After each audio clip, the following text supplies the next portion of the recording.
Assalamualaikum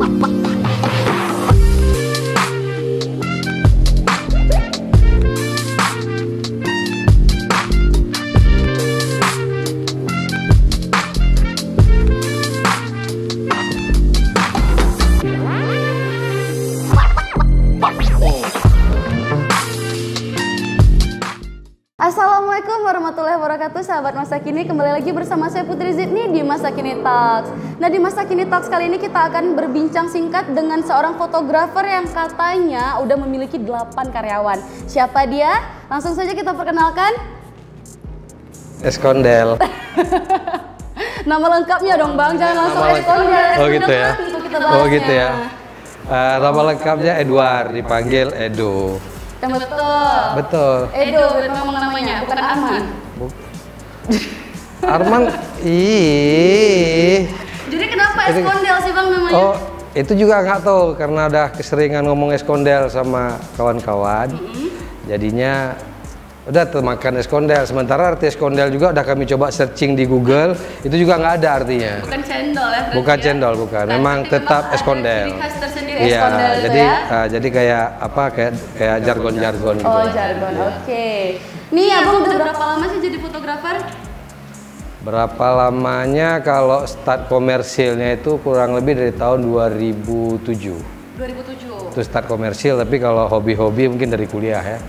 Dari kuliah udah coba-coba motret, terus aktif di komersilnya itu kurang lebih 2007. 2007. Untuk jasanya sendiri Abang, apakah jasa wedding atau ada untuk take video, untuk short movie atau apa gitu?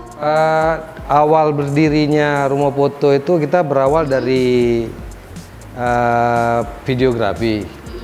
Jadi 2007 itu saya berawal dari videografi, di pertengahan tahun baru saya rambah lagi ke fotografinya.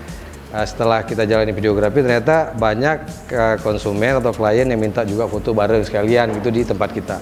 Ya udah kita satukan jadi fotografi, video dan fotografi. Kalau untuk segmennya itu semua segmen. Jadi dari produk, wedding, profile segala macam itu kita jalani. Gitu ya. Nah, untuk start jasanya itu bisa dari harga mulai berapa nih? Paling minim. Untuk sekarang ya? Ya, untuk sekarang. Untuk sekarang ini ada yang nama paketnya itu standar. Standar? Itu kita start dari harga 2 juta. 2 juta. Wow. Kirain dari harga 500 ribuan. Belum ada. Belum buka promo ya Bang Edo ya? Belum. Kira-kira bisa nggak nih ya? Jadi selama PPKM ini, selama pandemi 2 tahun terakhir ini, kita udah kasih diskon. Kita turunin dari 10 sampai dengan 20%. 10 sampai 20%. Mungkin sampai 50% lagi nanti enggak? Kalau kita turunin sampai 50%, kita kasih sama kawan-kawan yang lain nanti takutnya iya, gitu. Karena yang 8 ini tadi kan butuh juga dikasih. Iya, ya? betul. Nah, selama pandemi ini kira-kira terkendala nggak nih Bang? Karena kan banyak nih orang ngeluh kan, pandemi nih job jadi berkurang gitu. Ya, betul. Jadi selama pandemi ini dari PPKM sendiri kita sudah terjemahkan sendiri sih sebenarnya bagi fotografer ini. Itu kita terjemahin makna dari PPKM itu para fotografer kembali menganggur. Jadi memang selama PPKM ini sangat ngaruh sekali, ngaruh sekali. Kalau bisa kita bicara masalah pendapatan itu di tahun 2018 atau sebelum pandemi ya, 2019 akhir juga masih, 2020-2021 itu menurun pendapatan studio kita itu sampai ke 80-70%. Wow. Nah, jadi jauh sehingga untuk menghidupi kawan-kawan yang kerja di situ itu sementara ini sudah agak berat. Jadi kalau dulu tuh kita hire mereka sebagai pekerja di Rumah Foto, sekarang ini kita yang 4-nya lagi sudah kita buat freelance. Jadi ketika ada project kita panggil gitu. Tapi yang 4 lagi tetap di situ. Cuma kedepannya insya Allah kalau mereka masih bisa bersabar, bertahan juga, mereka akan kita hire kembali untuk menjadi klien jadi staffnya di Rumah Foto. Ini awalnya kan Abang nih berdiri sendiri nih. Terus kok bisa tercetuslah Rumah Foto itu? Apa dari awal memang Abang udah bikin nama Rumah Foto itu atau gimana? Jadi awal nama itu juga unik gitu ya. Uniknya gini, dulu saya buat studio itu di rumah. Ada anak teman datang sama teman, dia fotografer juga. Jadi keceplosan tuh si anaknya tadi, masih kira-kira umur 7 tahun, 8 tahun gitu. Dengan logat Acehnya gitu ya. ya, nyo rumah foto ya. Di situ terus saya rasa ini kayaknya nama yang cocok gitu. Karena sebelum rumah foto ini ada, saya bangun namanya A3 Production dulu. Nah, itu kerjasama. Terus setelah kita tidak kerjasama lagi, kita sendiri. Pas waktu kita lagi sendiri itu, kita udah bangun sendiri. Nah, datang si kawan tadi sama anaknya. Yang kebetulan kawan ini juga partner kita kerjasama gitu. Nah, di rumah foto. Jadi berkat anak-anak itu lah ya. Jadi nama itu dari anaknya si kawan tadi. Dia yang kasih nama rumah foto. Jadi dengan bahasa Aceh dia tuh, ya rumah foto. Jadi kita pakai rumahnya tuh dengan bahasa Aceh, fotonya tuh bahasa Inggris. Jadi PHOTO. Oh, rumah foto. Jadi dia berawal dari anak kecil yang cuma bilang, ayah ini rumah foto. Terbentuklah rumah foto. Nih Bang, biasanya kan kalau kayak di salon-salon nih ya, kalau misalkan salon tuh ada karyawannya beda harganya. Kalau sama karyawan lebih murah, kalau sama ownernya lebih mahal. Kalau sama abang gitu juga nggak? Kalau abang sendiri yang turun tangan? Itu sama. Jadi sama kalau harganya? Iya, jadi nggak, kita punya harga yang beda. Artinya sama manajemennya. Jadi ketika kru kita yang datang ke lokasi foto, itu harga kayak tadi misalnya kita start di 2 juta. Nah, jadi kalau ownernya yang datang itu tambah 500 biasanya gitu. Jadi 2.500.000. 2.500.000 untuk yang udah famous gitu guys. Nggak famous juga sih, maksudnya ya waktu tadi ya. Waktu tadi. Waktu itu berharga gitu ya. Ini kalau boleh tahu nih Bang, selama ini kan udah mulai membaik ya pandemi ya, misalnya orang juga udah ada yang buat wedding meskipun di rumah gitu ya. Untuk pendapatannya tuh kira-kira dalam sebulan berapa nih? Baru sih sekitar 2 bulan yang lalu sudah hampir stabil, tapi belum stabil juga. Artinya dari angka 100% sekarang ini sudah berjalan di angka 70% gitu ya. Kalau kemarin itu kan di angka 20%, 30% ya. Sekarang udah naik ke sekitar 70-80% gitu. Pendapatannya ya gitu juga. Terkadang kayak 2 bulan atau 3 bulan yang lalu itu sudah booking, sudah zona oranye katanya sudah booking, ternyata acara tidak bisa dilaksanakan. Otomatis semua di cancel tuh, dari fotografi, dari makeup, dari dekorasi dan gedung segala macam semua di cancel. Ada yang pending. Nah, pending ini kan kita tidak tahu sampai kapan. Nah, bagi manajemen kami di rumah foto itu, kalau saya pribadi itu di rumah foto ketika booking itu ada panjar tuh. Kita wajibkan panjar 50%. Nah, ketika mereka tuh di pending ataupun cancel, untuk manajemen kami kembalikan semua uangnya. Jadi uangnya kita kembalikan. Jadi kejadian yang paling menyakitkan sebenarnya, tapi ya itu sudah takdir ya. Ketika awal-awal pandemi, itu saya sempat kembalikan 23 panjar klien. 23 panjar klien ketika di stop acara wedding, ketika pemerintah sudah mengeluarkan aturan tidak boleh ada keramaian. Dan di dalamnya tercantum acara pesta, nikah, pernikahan segala macam. Itu saya kembalikan 23 uang klien, yang panjar uang klien tadi 23. Yang sementara uang panjar itu kan kita sudah gunakan juga sebagian untuk operasional gitu ya. Termasuk untuk perawatan dan penambahan alat. Ya, karena risiko seperti itu ya saya kembalikan gitu. Jadi kalau untuk sekarang ini alhamdulillah sudah mulai baik. Cuma untuk panjarnya sudah saya kecilkan jadi 20%. Kenapa? Melihat pengalaman yang sudah gitu. Karena kita nggak tahu ya kapan keadaan pandemi ini akan segera membaik gitu ya. Tapi Bang, biasanya yang Putri pengalaman ya, yang udah pernah Putri booking juga di tempat-tempat yang lain, kalau misalkan kita udah panjar terus kita cancel, mereka nggak mengembalikan uang. Kok Abang bisa kepikir ngembaliin uang mereka? Karena gini juga, sebelum pandemi juga itu ada juga sering kejadian, ada pernah kejadian ketika kita minta panjar, mereka kasih panjar. Nah, dalam perjalanan antara panjar sama hari H, itu juga pernah ada yang cancel. Ada yang pernah cancel. Kalau bagi saya, yang cancel itu tetap saya balikan, uang panjarnya saya balikan. Ada juga sih beberapa kawan yang lain, kayak si Ayu bilang tadi, itu ada yang nggak dikembalikan ataupun dipotong setengah gitu. Tapi bagi saya, berprinsip, saya belum bekerja. Kenapa dia perlu panjar? Supaya kita bisa persiapkan, artinya dia panjar untuk tanggal 20 misalnya bulan sekian gitu. Nah, kita sudah kosongkan supaya kita tidak ambil orang lain di sini. Nah, jadi ketika nanti Bang ada rezeki lagi orang pesan di situ gara-gara udah di booking terus dia nggak jadi booking sama Abang, ternyata yang sudah booking tadi batalin, Abang kembalikan, rugi dong gitu. Nah, prinsip saya itu rezeki itu dari Allah. Jadi ya berarti itu bukan rezeki saya gitu. Hari itu yang sebenarnya saya sudah dapat rezeki, terus tiba-tiba di cancel, artinya rezeki itu tidak ada, mungkin tidak lewat situ. Tapi Allah bisa kasih mungkin lewat kesehatan saya, lewat kesehatan keluarga atau dan lain-lain seperti itu. Jadi simpel aja sih cara pikirnya sebenarnya gitu. Bang Edo ini ya. Bang Putri mau tanya dong sebagai seorang seniman ya, apa sih arti fotografi bagi Abang? Fotografi, kalau makna dari fotografi itu sendiri kan melukis dengan cahaya. Tapi bagi saya itu fotografi itu gimana ya bilangnya ya? Itulah sumber rezeki kita itu saat ini, dan fotografi itu memang asik dijalanin, itu aja sih. Kalau makna fotografi sendiri kan melukis dengan cahaya gitu ya. Jadi kalau saya menganggapnya fotografi ini ya sumber mata pencaharian saya. Terus fotografi ini juga hal yang buat saya, hobi saya itu terbayar, itu aja sih sebenarnya. Karena sekarang itu kan nggak terpatok dengan berpendidikan tinggi kerjanya harus di kantoran dan lain-lain sebagainya gitu ya Bang ya. Semua orang juga punya bakat masing-masing gitu ya. Kalau mereka mau mengembangkan bakat mereka, mungkin mereka juga bisa menjadi seorang yang sukses gitu ya. Ini dari segudang pekerjaan yang kita punya nih ya, kok Abang milih fotografi sebagai pekerjaan tetap Abang? Yang pertama udah dari hobi ya. Hobi yang bisa menghasilkan uang, itu yang pertama. Nah yang kedua itu kita bisa bantu kawan-kawan yang lain yang bisa kita bilang tadi yang pendidikannya kurang, dari pendidikannya taraf pendidikannya kurang, tapi mereka punya jiwa seni. Karena hampir semua manusia yang hidup itu punya jiwa seni sebenarnya. Tinggal diasah dan seni yang seperti apa sih yang dia suka gitu. Seni itu kan nggak melulu yang nari, yang tari, yang menyanyi gitu segala macam. Tapi fotografi ini juga kayak Ayu bilang tadi adalah salah satu bidang seni.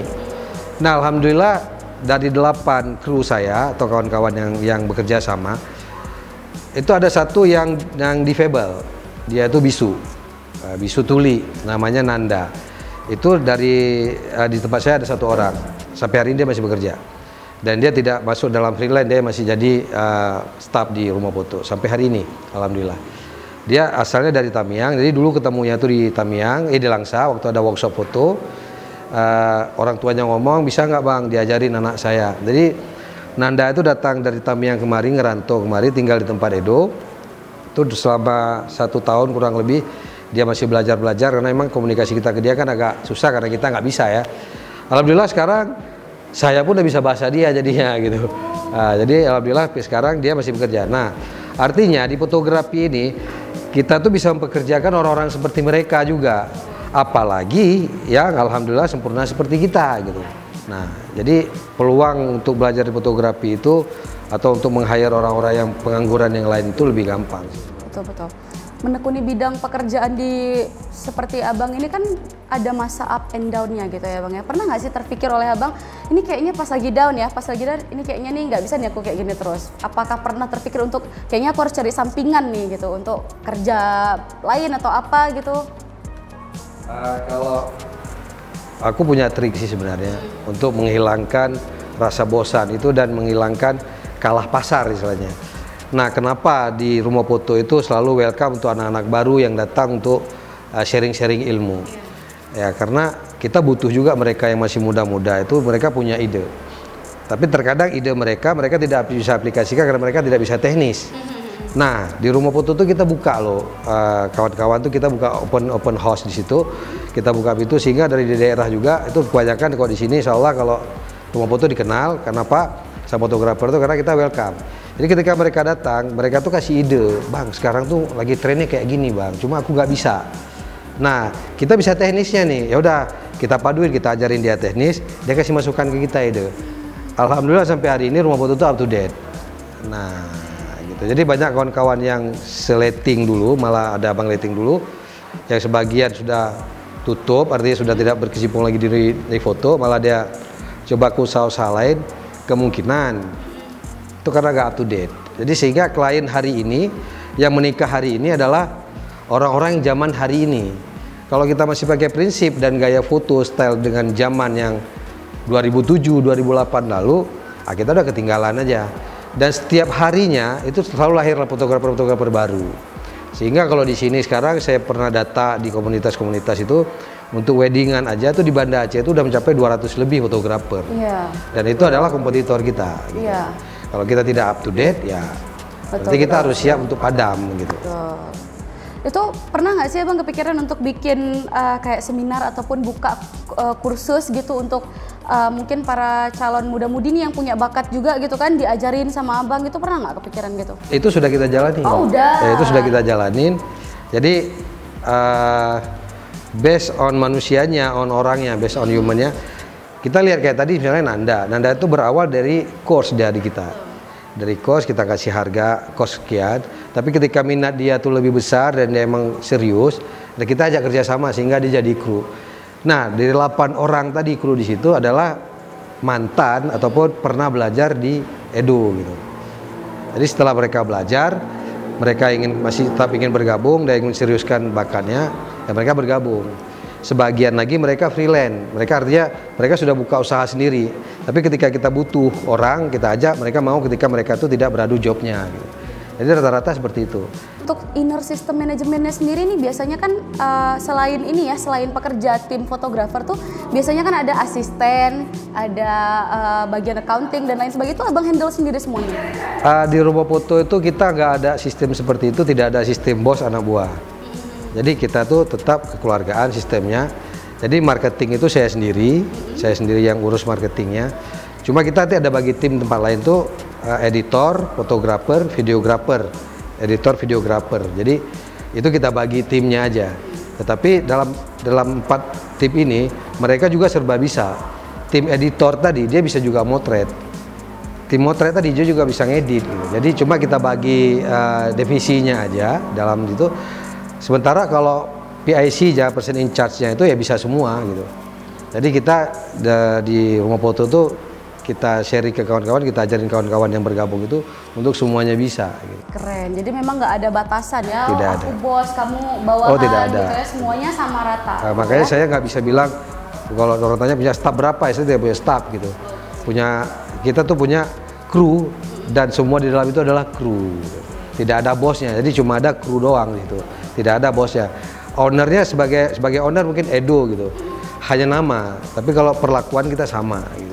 Terakhir nih Bang, kasih dong sedikit aja pendapat Abang tentang orang yang less of confidence. Jadi mereka-mereka yang memang punya bakat gitu, tapi mereka nggak percaya diri gitu. Mereka nggak mau mengembangkan bakat mereka, itu gimana tuh? Rata-rata yang datang ke rumah foto untuk belajar, itu yang semuanya less confidence. Hampir rata-rata. Jadi selalu yang di tempat saya itu untuk 1 minggu pertama itu kita nggak ngajarin teknik pegang kamera. Karena kalau untuk teknik pegang kamera, teknik editor, itu editing sebagai editor itu seminggu itu kita udah expert. Bukan bisa ya, tapi expert. Nah, yang pertama kita didik itu adalah mentalnya. Jadi kita ajarin mentalnya dulu, baru teknisnya kita ajarin. Setelah seminggu kita ajarin mentalnya dulu. Jadi pernah tuh ada beberapa mungkin Ayu bisa cek ke sana. Itu ada yang pertama itu kita tuh suruh nyapu dulu. Jadi Bang kok nyapu Bang, supaya dia tuh akrab sama kita. Jadi kalau dia datang duduk terus nungguin belajar terus pulang, nggak akan terbentuk mental dia. Tapi dengan dia udah nyapu, dia merasa wah aku udah punya nih, ini aku punya nih rumah foto ini. Ya udah aku berarti udah bisa ngomong nih sama si abang ini. Aku bisa ngomong sama si abang ini. Ya, aku bisa intinya ala bisa karena biasa. Iya, gitu ya? jadi itu kita bangun bukan kita suruh dia sebagai tukang sapu, tapi Cak sapuin tuh dulu dek. Ini belajar angle nih kalau istilahku gitu. Udah kita belajar angle ya. Jadi kadang-kadang yang seniornya juga yang udah lama, kalau datang Bang kena baru Bang. Belajar angle Bang ya. Ya. Jadi mereka ngajarin angle nih dek, kasih sapu. Supaya apa? Sebenarnya supaya dekat aja, supaya akrab aja. Gitu. Nah, baru kita ajarin mental-mental dia ngadapin klien seperti apa. Terus itu nanti kita bawa ke lapangan, ketika kita motret kita ajak. Setelah itu baru kita ajarin cara motret itu seperti ini. Gitu. Jadi gitu tuh sahabat masa kini, buat kalian yang kurang percaya diri tuh kalian harus pede gitu ya. Kemampuan itu bisa aja dikembangkan dengan berbagai cara asal kalian ada kemauan gitu. Asik nih kita berbincang dengan Bang Edo nih. Nggak terasa udah sampai nih kita di penghujung acara ya? Nih harus closing nih Bang Edo. Oke, silakan. Oke, sahabat masa kini. Nantikan sahabat masa kini di Masa Kini Talk selanjutnya. Saya Putri Zidni pamit undur diri. Assalamualaikum warahmatullahi wabarakatuh.